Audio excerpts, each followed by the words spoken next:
Author Philip K Dick के do androids dream of a electric slip, इस novel पर बसा हुआ है सर रिडली स्कॉट का मूवी ब्लेड रनर, जो कि एक आइकॉनिक साइंस फिक्शन फिल्म माना जाता है। और इस क्लासिक साइंस फिक्शन मूवी का फाइनल सीन सिर्फ साईफाई मूवीज नहीं बल्कि फिल्म हिस्ट्री का one of the most influential scene कहलाता है। तो दोस्तों, आज के PCP segment that one great scene यानी कि टॉक्स में हम जानेंगे इस आइकॉनिक ब्लेड रनर के सीन के बारे में, क्यों ये सीन फिल्मों के इतिहास का एक आइकॉनिक लेजेंडरी सीन माना जाता है और कैसे इस सीन ने पॉप कल्चर को इन्फ्लुएंस किया।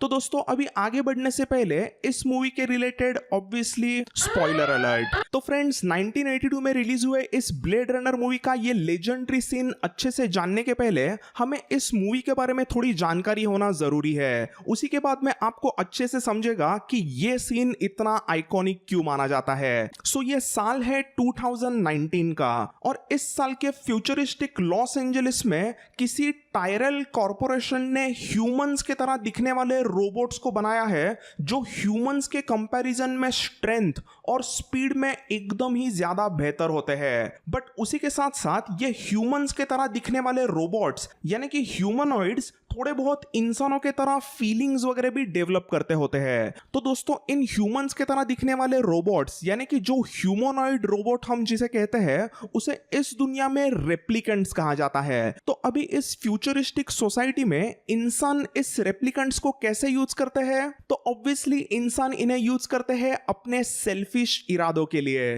तो टायरल कॉर्पोरेशन जो होता है वो अपने रेप्लिकेंट्स को सब जगह यहां वहां पर बेचते हैं और इन रेप्लिकेंट्स को ह्यूमंस अपना गुलाम बनाकर यहां वहां पर काम पे लगा देते हैं। तो बेसिकली ये रेप्लिकेंट्स मतलब एक तरह से ह्यूमंस के स्लेव्स होते हैं। तो इन गुलाम यानी कि स्लेव रेप्लिकेंट्स को इंसान पृथ्वी पर और सोलर सिस्टम में अलग अलग कुछ मून्स पर काम पे लगा देते हैं। मतलब एक तरह से इन स्लेव रेप्लिकेंट्स को वो गुलाम बनाकर सीधा मजदूरी पे लगाते हैं। सो ऐसे ही चलता रहता है। और जैसे कि मैंने पहले कहा कि इन रेप्लिकेंट्स में भी थोड़ी बहुत इंसानी सूझबूझ आने लगी थी, मतलब वो भी थोड़े बहुत आर्टिफिशियली इंटेलिजेंट होने लगे थे और उनमें थोड़ी बहुत फीलिंग्स वगैरह पैदा होने लगती है। तो जब उनको ऐसा लगता है कि उनके ऊपर इंसान बहुत ही ज्यादा जुल्म कर रहे हैं, तो ये रेप्लिकेंट्स इंसानों के खिलाफ, ह्यूमंस के खिलाफ बगावत करते हैं, यानी कि वो एक म्यूटिनी करते हैं। तो इन्हीं बगावत करने वाले रेप्लिकेंट्स को इंसान धीरे धीरे करके खत्म करने लगते हैं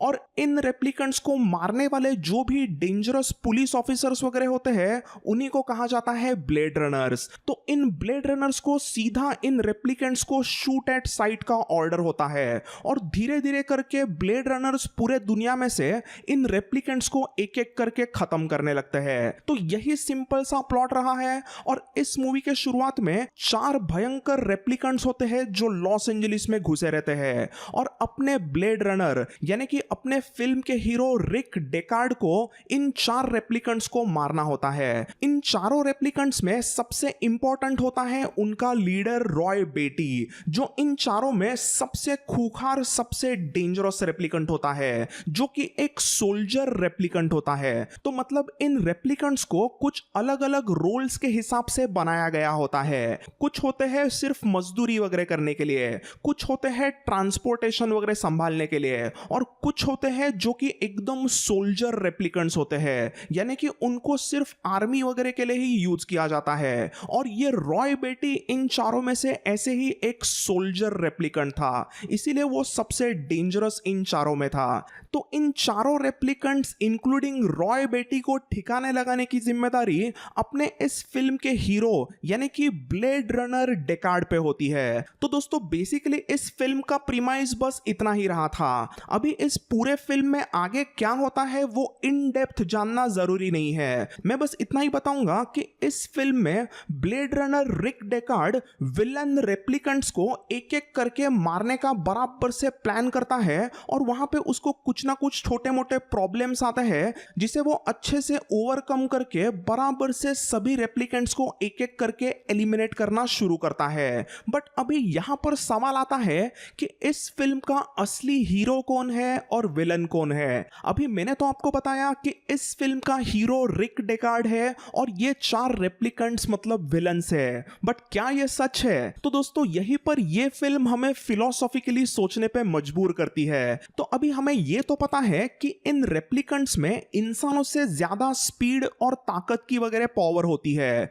जैसे जैसे हम इस फिल्म को देखते हैं तब हमें समझता है कि इन रेप्लिकेंट्स में फीलिंग्स है और वो भी इमोशनल बीइंग्स है। ये मूवी जैसे जैसे आगे बढ़ती है तभी हमें पता चलता है कि इन रेप्लिकेंट्स में भी दोस्ती और प्यार वाली ह्यूमन फीलिंग्स होती है। इन रेप्लिकेंट्स को भी ह्यूमंस के तरह मौत का डर होता है, उनमें भी इन ब्लेड रनर्स का एक खौफ होता है। सो पूरे मूवी में इसी तरह से ब्लेड रनर रिक डेकार्ड और दूसरे तरफ रॉय बेटी और उसके साथी ऐसी आंख मिचोली शुरू रहती है। इन्हीं सब के बीच में हमें रेप्लिकेंट्स के बारे में एक बहुत ही बड़े बहुत ही इंपॉर्टेंट चीज के बारे में पता चलता है। तो एक्चुअली रॉय बेटी को पता चलता है कि उसकी और उसके साथी रेप्लिकेंट्स की एक तरह की एक्सपायरी डेट होती है जो कि अभी बस 1 हफ्ते पे आ चुकी है। सो मतलब ये होता है कि जो टायरल कॉर्पोरेशन का सीईओ इन रेप्लिकेंट्स का जो इन्वेंटर था उसने पहले से ही ये सोच लिया था कि रेप्लिकेंट्स कभी ना कभी एकदम अनकंट्रोलेबल भी हो सकते हैं। तो अगर ये रेप्लिकेंट्स एकदम अपने कंट्रोल के बाहर एकदम आपे के बाहर चले जाते हैं तो बहुत सारे इश्यूज ह्यूमंस को फेस करने पड़ेंगे।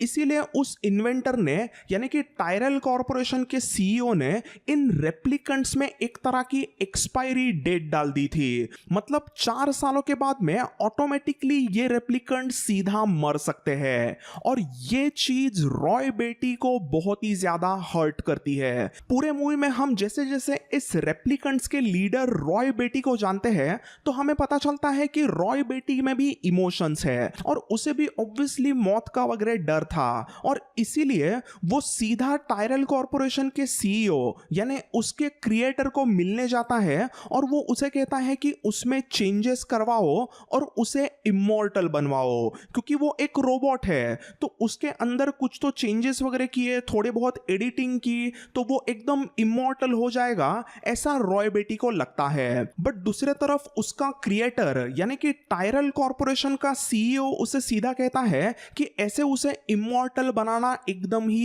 इम्पॉसिबल है। और यहां पर फिर रॉय बेटी को बहुत गुस्सा आता है और वो सीधा अपने क्रिएटर को वहां पर बहुत ही बुरी तरीके से मार देता है।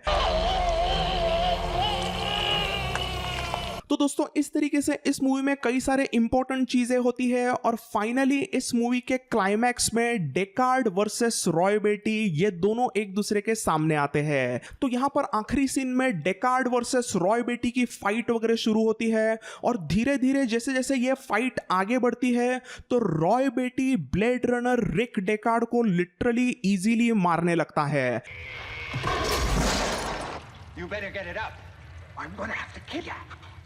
डेकार्ड लिटरली रॉय से भागने लगता है। इवेंचुअली एक ऐसा मोमेंट आता है कि डेकार्ड के जस्ट पीछे रॉय बेटी होता है और डेकार्ड को एक बिल्डिंग से दूसरे बिल्डिंग पे जंप मारनी होती है। तो डेकार्ड वैसे दूसरे बिल्डिंग पर कूदता तो है बट गलती से फिसल के वो नीचे गिरता है और डेकार्ड एक एज पर लटका हुआ होता है। डेकार्ड का पीछा करते करते दूसरे तरफ से रॉय बेटी आता है और वो एक बिल्डिंग से दूसरे बिल्डिंग पर एकदम ही आसानी से छलांग लगाता है। तो अभी हम ऑडियंस के सामने ये सीन होता है कि डेकार्ड एक बिल्डिंग पे लटका हुआ है और वो कभी भी उसका हाथ वगैरह फिसल के वो सीधा नीचे गिर के मर सकता है और उसके सामने होता है रॉय बेटी जो कि रेप्लिकेंट्स का लीडर है। तो अभी एग्जैक्टली इस मोमेंट पर जो एक सीन शुरू होता है वो फिल्मों के इतिहास का one of the greatest scene माना जाता है। तो देखिए यहां पर रॉय बेटी क्या कहता है। Quite an experience to live in fear, isn't it? तो इस सीन के शुरुआत में ही रॉय बेटी यहाँ पर डेकार्ड को एक बहुत ही खतरनाक, बहुत ही इमोशनल डायलॉग मार के सीधा पूछता है कि डर में जीना तुम्हें कैसे लग रहा है। तो मैंने आपको बताया कि ये रेप्लिकेंट्स अपनी पूरी जिंदगी ह्यूमंस के खौफ में रहे थे। मतलब पहले वो स्लेव्स वगैरह रहे थे और उसके बाद में उनको ब्लेड रनर्स का खतरा था, तो वो अपनी पूरी लाइफ फियर में रहे, खौफ में रहे। तो यहाँ पर रॉय बेटी सीधा यहाँ पे डेकार्ड को इसीलिए पूछता है कि तुम जो अपने जान के लिए यहाँ पे खतरा महसूस कर रहे हो, फियर महसूस कर रहे हो, तो तुम्हें उसके बारे में कैसे लगता है। सो ये चीज वो कहता है और देखिए वो आगे क्या करता है।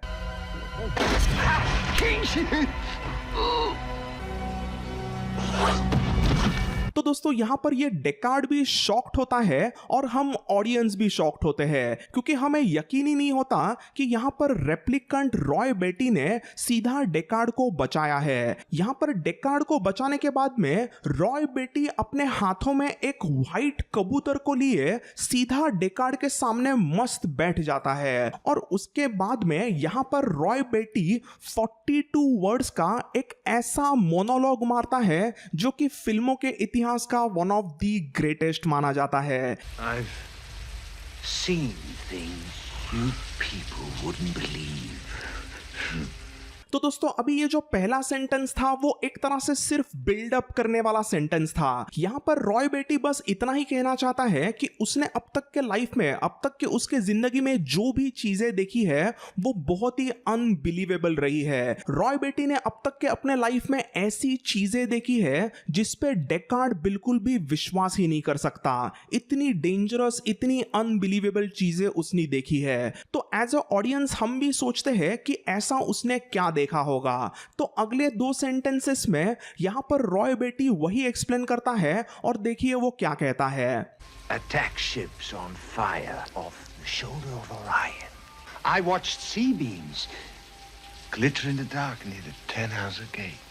तो आगे यहाँ पे रॉय बेटी ने कहा कि attack ships on fire off the shoulder of Orion, I watched C beams glitter in the dark near Tannhauser gate. तो बेसिकली मतलब ये कुछ फिक्शनल चीजें यहाँ पर डाली गई थी जो उसका एक्सपीरियंस बताती है। सो यहाँ पर ये जो भी शोल्डर ऑफ ओरायन और टैनहाइजर गेट पे उसने कुछ चीजें एक्सपीरियंस की थी, यानी कि जो भी ऑफ द प्लैनेट अर्थ के बाहर इनको जब रखा गया था तब उसने ये सब चीजें देखी थी, ऐसा वो यहाँ पे डेकार्ड को बताता है कि मैंने शिप्स पे अटैक वगैरह देखा था नियर शोल्डर ऑफ ओरायन पे, और फिर उसने सी बिम्स को एकदम भयानक तरीके से ग्लिटर होते हुए देखा था टैनहाउजर गेट के यहाँ पे। रॉय बेटी ने अपने जिंदगी में ये सब ऐसे कुछ पल देखे थे जिसकी उसे कुछ याद आती है और वो ऐसे ही रैंडमली यहाँ पर डेकार्ड को बताता होता है। बट क्या ये एकदम रैंडम था? तो बिल्कुल भी नहीं, क्योंकि इसके बाद में जो आगे वो एक डायलॉग मारेगा वो आपको हिला के रख देगा। So just check it out. All those moments will be lost in time like tears in rain. तो अभी आपको समझा होगा कि इस वीडियो के टाइटल में मैंने टीयर्स इन रेन मोनोलॉग क्यों लिखा था। तो ब्लेड रनर मूवी का ये जो फाइनल सीन रहा उसका इतना बड़ा फिल्मों के इतिहास में सिग्निफिकेंस क्यों है? आखिर इस सीन में ऐसा क्या था, इस डायलॉग में ऐसा क्या था, वो जानने के लिए हम इसे वापस थोड़ा सा डिकोड करते हैं। तो हमने देखा कि कैसे रॉय बेटी ने इस 42 वर्ड के मोनोलॉग के शुरुआत में कहा था कि उसने आज तक जो भी पल जिए हैं जिंदगी में वो बहुत ही अनबिलीवेबल रहे हैं। वो ऐसे पल रहे कि जिस पे डेकार्ड विश्वास ही नहीं रख पाएगा। फिर आगे बेटी अपने कुछ एक्सपीरियंसेस बताता है जो कि ओरायन के रिलेटेड है, कोई टैनहाउजर गेट नाम के कुछ फिक्शनल चीज के रिलेटेड है, और उसने अपने जिंदगी में वो सब पल कैसे जिए ये सब वो अपने डेकार्ड को बताता है। बट उसके बाद में वो ये कहता है कि उसने अपने जिंदगी में वो जो भी पल जिए, जो भी उसने वो मोमेंट्स को एक्सपीरियंस किया वो सारे मोमेंट्स वैसे ही धुल जाएंगे जैसे कि बारिश में आंसू नहीं दिखते, जैसे कि बारिश में आंसू धुल जाते हैं। मतलब जस्ट सोचिए, अगर आप बारिश में कहीं पे रोते भी हो तो उन आंसुओं को कोई देख नहीं पाएगा। तो रॉय बेटी के मुताबिक उसने अपने जिंदगी में जो भी कुछ किया, जो भी अपने लाइफ में मोमेंट्स जिए, उसका ग्रैंड स्कीम ऑफ थिंग्स, मतलब एक लंबे हिस्ट्री में टाइमलाइन में उसका कुछ ज्यादा मतलब ही नहीं होगा। उसने बस अपनी जिंदगी जी और उसके बारे में कोई भी इतिहास में आगे सोचेगा नहीं, किसी को भी उसकी परवाह नहीं होगी। इतना डीप फिलोसॉफिकल थिंकिंग इस यहाँ पे रोबोट का था। सो एक रेप्लिकेंट, एक रोबोट के ऐसे एकदम प्रोफाउंड और एकदम पोएटिक डायलॉग के बाद में तो डेकार्ड भी शॉक्ड होता है और हम ऑडियंस भी शॉक्ड होते हैं। सो गाइज, यहाँ पर हमने रॉय का अभी दर्द देखा, उसका हमने पेन देखा और वो इवेंचुअली आगे कहता है Time to die.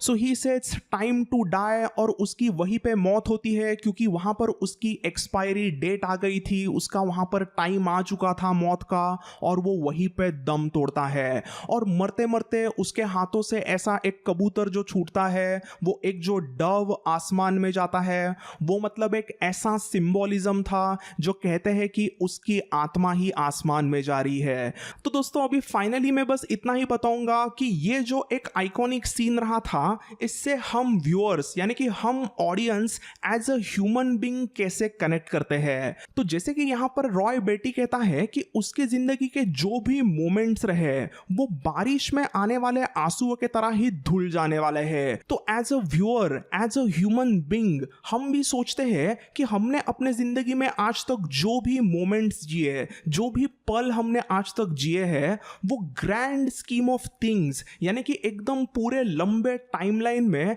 क्या मैटर करते हैं। What is it that makes us different? ऐसा क्या है जो ग्रैंड स्कीम ऑफ थिंग्स में हमारे लाइफ के मोमेंट्स मैटर करते हैं? अभी जैसे कि विराट कोहली हो, उसेन बोल्ट हो, रतन टाटा जी हो, या फिर ऐसे ही कोई अलग अलग लेजेंड्स हो जो अपने अपने फील्ड में उन्होंने कुछ ऐसी चीजें की है जिसके लिए तो वो हमेशा याद किए जाएंगे।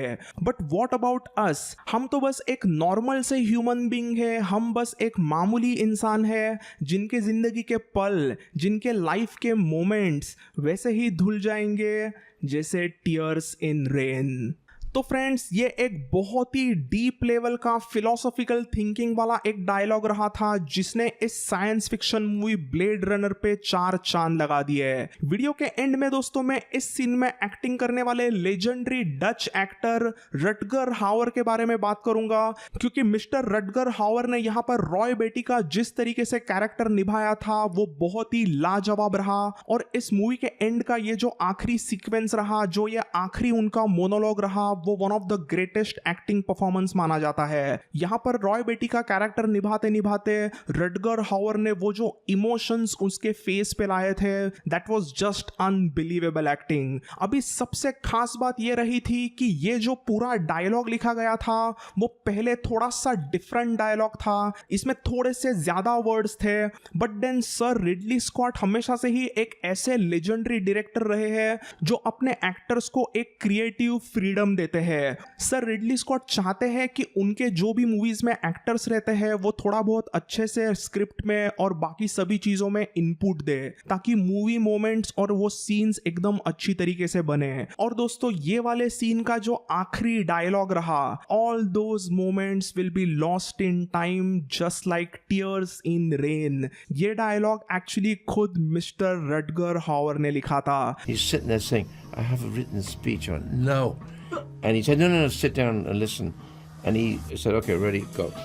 And he read it, and it was great. I said, you stole that. He said, no, I just wrote it. Damn. The only one तो दोस्तों सोचिए कि एक एक्टर ने ऐसा डायलॉग लिखा और उसे कैमरा के सामने बहुत ही बढ़िया तरीके से परफॉर्म किया। सो गाइज, आज ये टीयर्स इन रेन वाला सीन फिल्मों के इतिहास का वन ऑफ द ग्रेटेस्ट माना जाता है, और इसी सीन की वजह से मिस्टर रटगर हावर तो अभी एकदम इमॉर्टल बन चुके हैं। 2019 में ही मिस्टर रटगर हावर की लंबे बीमारी की वजह से मृत्यु हो गई थी, और इसमें भी एक पोएटिक चीज देखी है। जो रटगर हावर ने रॉय बेटी का का किरदार निभाया वो भी 2019 में ही लॉस एंजलिस में मरता है और खुद मिस्टर रटगर हॉवर की भी मौत 2019 में ही हुई। तो दोस्तों आज के टॉक्स के एपिसोड यानी कि दैट वन ग्रेट सीन के एपिसोड में बस इतना ही।